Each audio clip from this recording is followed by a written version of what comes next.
اب میں سوال شروع کرتا ہوں. مائک نمبر 1 میں جو بھائی ہیں ان سے گزارش ہے کہ اپنا نام اور پروفیشن پیشہ بتا کر اپنا سوال شروع کریں. ہلو، میرا نام شنکر بھائی ہے. میں سورت سے آیا ہوں اور سورت میں آپ کے ایک ایگزیبیشن میں دیکھا ہوں. اطہر خان وہاں آئے تھے، ان سے میں بات چیت کیا ہوں. تو میرا سوال یہ ہے کہ اسلام پاک ناپاک میں بہت مانتا ہے. ابھی جب بے نام آتا ہے، ایم سی پیریڈ میں رہتی ہے تو ان کو نماز ادا کرنے کا موقع نہیں دیا جاتا جہاں تک کہ وہ پیریڈ میں ہے. اور پھر جب انسان ماتا کے اندر میں اس کا جنم ہوتا ہے تو وہی ایم سی پیریڈ میں جو ایم سی پیریڈ کا جو مٹیریل ہے اس سے انسان کی شریر جسم بنتا ہے. تو پھر کیا ہمارا پورا شریر پاک ہے یا ناپاک ہے؟ اس کے بارے میں سمجھانے کا پریاس کیجیے.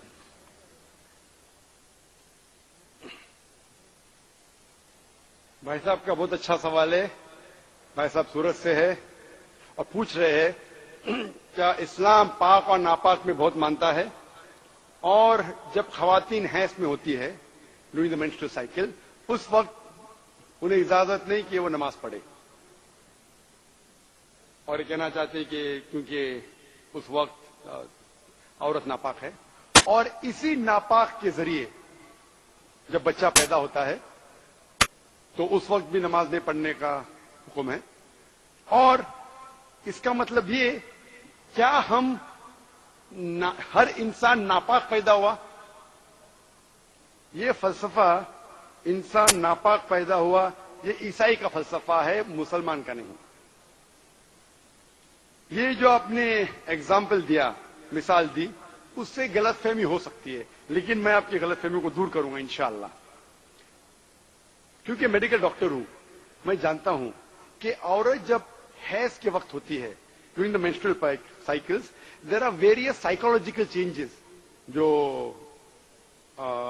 دماغ کی جو چینجز ہوتے psychological, many physiological changes takes place.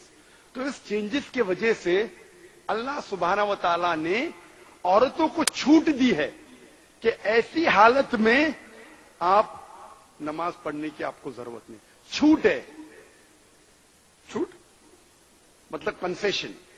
تو جب کسی آدمی کو یا عورت کو کنسیشن دی جاتی اس کا مطلب نہیں کہ یہ اسے ذلیل کر رہا ہے. سمجھ رہے اپنا؟ تو چھوٹ دیا جاتی کہ آپ اس وقت جب حیض کی حالت میں آپ کو نماز پڑھنے کی ضرورت نہیں ہے. سمجھ رہے اپنا؟ تو اسی طریقے سے یہ کہنا کہ انسان ناپاک میں پیدا ہو بالکل غلط ہے. کیونکہ اللہ کے رسول کی حدیث بھی ہے، ہم جو پیدا ہوئے، جو قرآن کی آیت ہے، ہم پیدا ہوئے منی سے، semen, ovum as well as sperm مل کے زائگوٹ ہو جاتا ہے. اس کو ہندی میں کیا کہتے ہیں، اردو میں کیا کہتے ہیں، ذرا میڈیکل جو اسٹڈیز کیا میں انگریزی میں کیا ہوں. تو man's sperm and ovum meet it's called as zygote.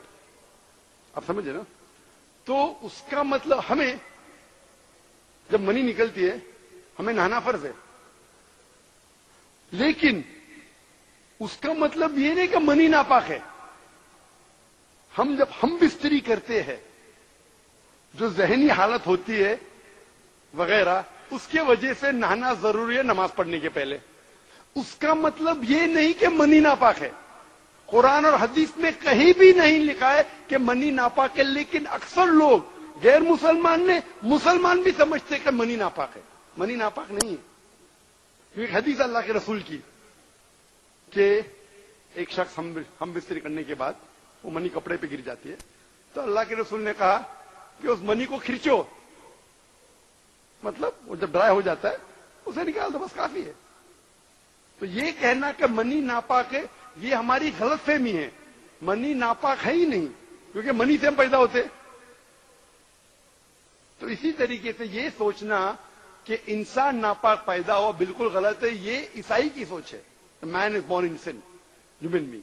تو الحمدللہ جو قرآن کی آیت ہے کہ ہم ایک منی سے پیدا ہوئے اور من منی یمنا ایک سپرم سے پیدا ہوئے، اور کئی جگہ کیا لکھا ہے کہ ہم مکسڈ فلوئڈ سے سورہ انسان سورہ نمبر 76 ورس نمبر 2 میں کہ ہم نے انسان کو بنایا ہے امساج سے، مطلب مکسڈ فلوئڈ سے.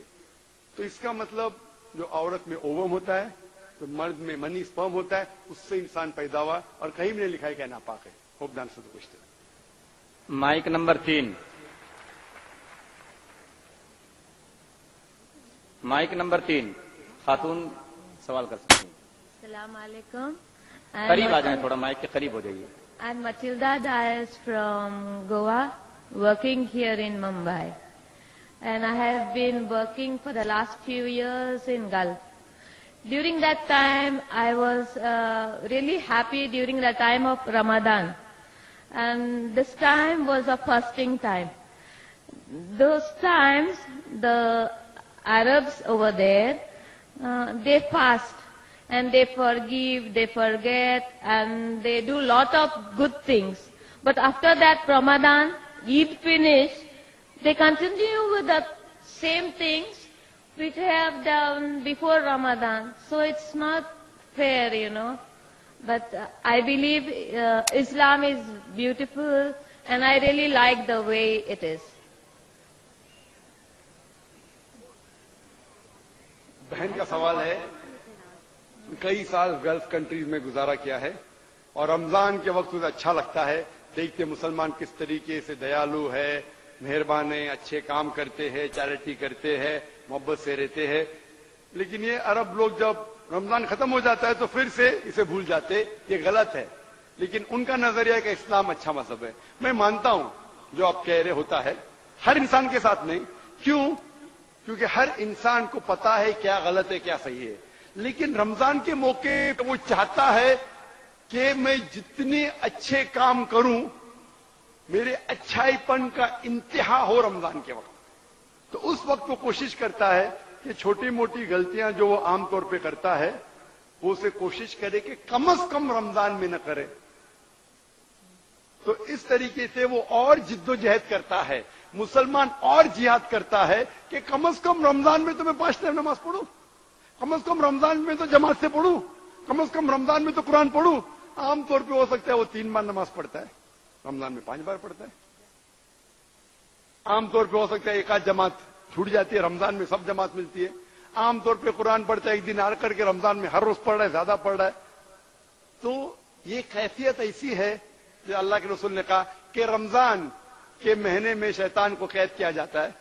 ہو سکتا ہے کہ ڈسٹریکشن جو رہتے ہیں وہ کم ہوتے ہیں، اسی لیے انسان اچھائی کا جو لیول رہتا ہے وہ اونچا ہو جاتا ہے. لیکن اس کا مطلب یہ نہیں کہ رمضان کے بعد آپ واپس اپنے غلط کام یا چھوٹی موٹی برائی پہ جاؤ. اسی لیے قرآن میں اللہ تعالیٰ فرماتے سورہ بقرہ میں سورہ نمبر 2 آیت نمبر 183 میں کہ روزہ آپ پہ فرض کیا گیا ہے جس طریقے سے جیسے پہلے لوگوں پہ فرض کیا تھا، تاکہ آپ تقوی حاصل کر سکو. تو روزے میں بھوکا رہتے ہیں کیوں؟ سب سے اول چیز ہے کہ آپ متقی بنو، اور اس میں ہر انسان کا تقوی اونچا ہوتا ہے. کئی لوگ ہوتا ہے کہ رمضان کے بعد بھی اس پہ عمل کرتے، کچھ لوگ کا میٹر تھوڑا ڈاؤن ہو جاتا ہے.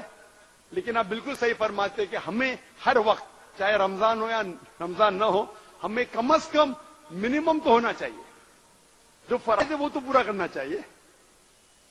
ہو سکتا ہے کہ جو 5 وقت کی نمازیں پڑھنا چاہے رمضان میں شاید زیادہ پڑھے، تہجد بھی پڑھے، سنتیں زیادہ پڑھے، وہ منیمم لیول ہے.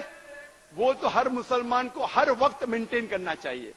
ہو سکتا ہے کہ لیول آف چیریٹی میں گو ہائی ڈیورنگ رمضان، لیکن منیمم مینٹین کرنا چاہتا ہوں، ہر انسان کو، ہر مسلمان کو کرنا چاہیے. بہن میں آپ سے پوچھنا چاہتا ہوں، آپ اسلام کے بارے میں جانتے ہیں؟ Yes, quite a lot. آپ مانتے ہیں کہ خدا ایک ہے؟ Yes, I do. آپ مانتے ہیں کہ بت پرستی غلط ہے؟ I cannot understand what is... Do you believe idol worship is wrong? Yes, I do. Do you believe Jesus is God? Yes. You believe Jesus is God? Because I am Christian, I am born that way, so I have to go on. That's it. Sister, do you know that Islam is the only non-Christian faith which makes an article of faith to believe in Jesus Christ, peace be upon him. No Muslim is a Muslim if he does not believe in Jesus Christ, peace be upon him. We believe that he was one of the mightiest messengers of God.